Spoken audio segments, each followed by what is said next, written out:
pour Madame Milkovic et Monsieur Pierre Humbert. L'impact du style d'attachement comme médiateur au stress ne dépend-il pas de l'âge de l'abus sexuel? Plus l'âge est perpétré jeune et plus le risque de répercussion de l'abus sexuel sur le style d'attachement sera important, avec un style insécure ou désorganisé à la clé.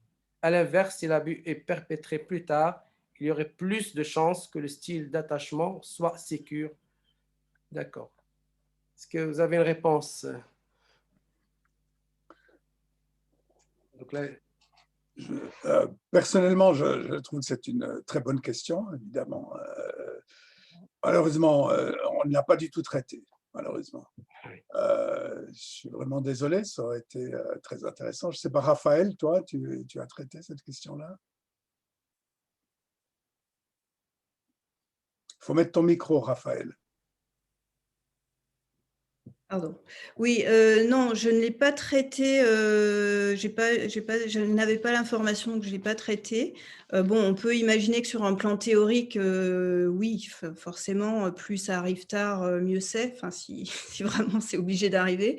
Parce qu'effectivement, toutes les modalités d'attachement et toutes les compétences sociales qu'on a évoquées, jusque-là, elles se mettent en place. Donc, s'il y a une longue période pendant laquelle elles peuvent se mettre en place correctement, forcément, c'est mieux. Et du coup, l'impact de l'abus sera minimisé par rapport à s'il arrive très tôt, avant même que l'enfant ait pu développer ses différentes compétences sociales. Mais pour ce qui est de données empiriques, je vous invite à écouter Camille Daner-Toiti alors je ne sais plus, il me semble qu'elle a étudié la question, l'impact de l'âge,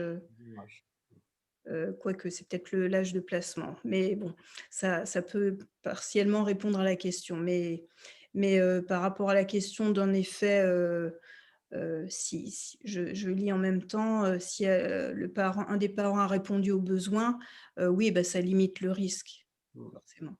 Oui, oui. D'ailleurs, on avait trouvé ça dans les données, on ne l'a pas encore publié, mais ça ressortait aussi une interaction entre que la mère pouvait quand même avoir un effet modérateur.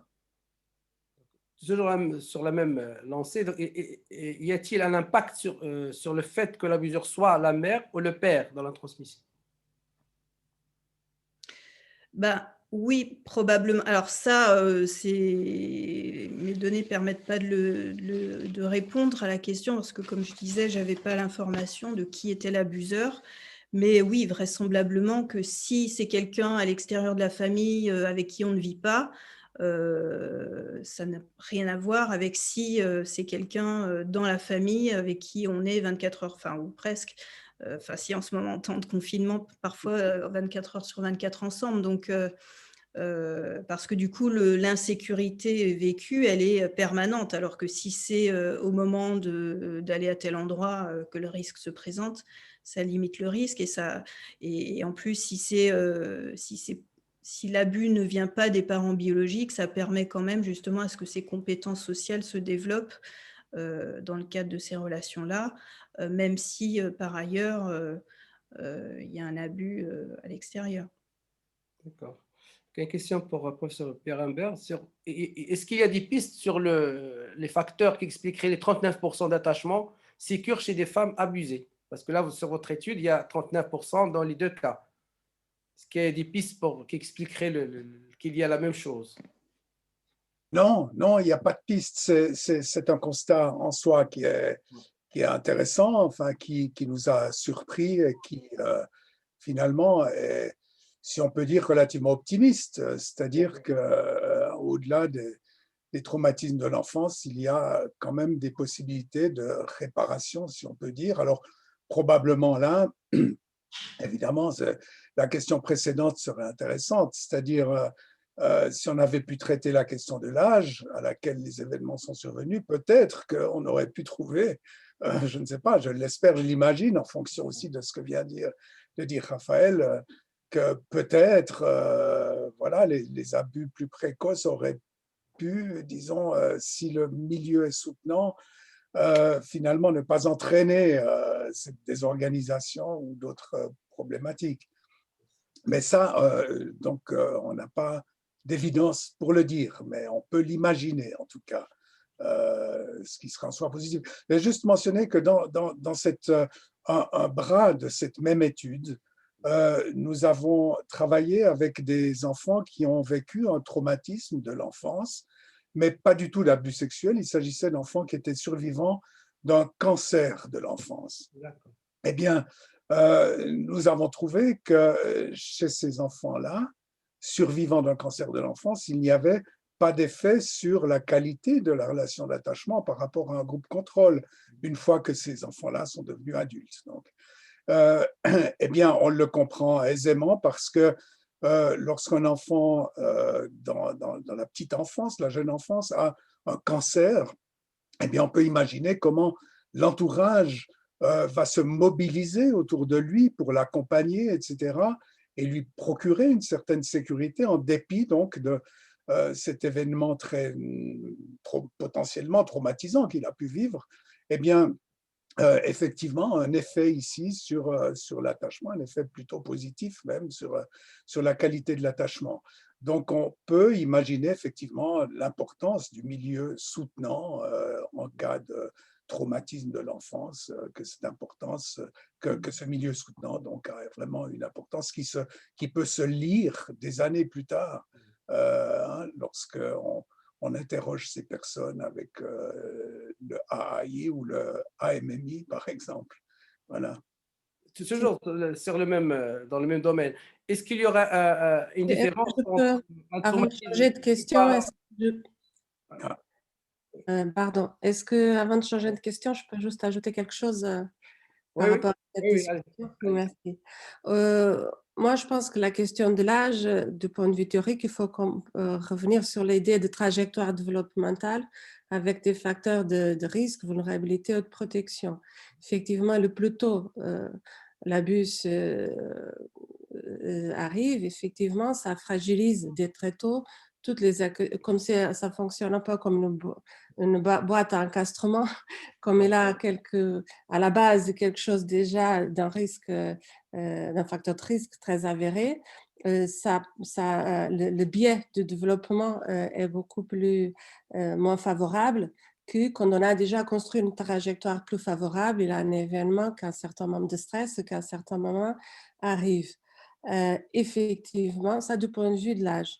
Mais vous savez bien que la réaction aussi au stress et au trauma est très individuelle aussi et à la résilience du psychisme de chacun. Donc, il y a beaucoup de facteurs qui peuvent jouer dedans. Mais par rapport au fait que ça soit perpétué par quelqu'un de la famille ou pas, ce n'est pas de l'abus sexuel, mais nous avons aussi des données réalisées avec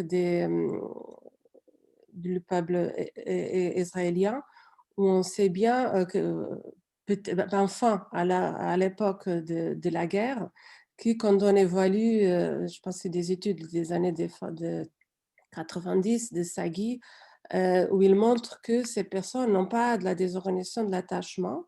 Éventuellement, elles ont des symptômes de stress post-traumatique, mais parce que l'abuseur n'était pas sa figure d'attachement. Donc, que l'abus vienne de la figure d'attachement qui doit protéger, qui a une fonction de protection ou pas, ça fait toute la différence puisqu'ils avaient ces modèles internes d'attachement, même parfois sécures, qui les protège effectivement et le permet, le sujet sécure, il a plus d'adaptation et de capacité de réaction au stress. Donc, on a un événement de stress extérieur qui arrive et il a plus de capacité de rebondir positivement, de faire évoluer, d'élaborer ses traumas, de les surmonter, etc.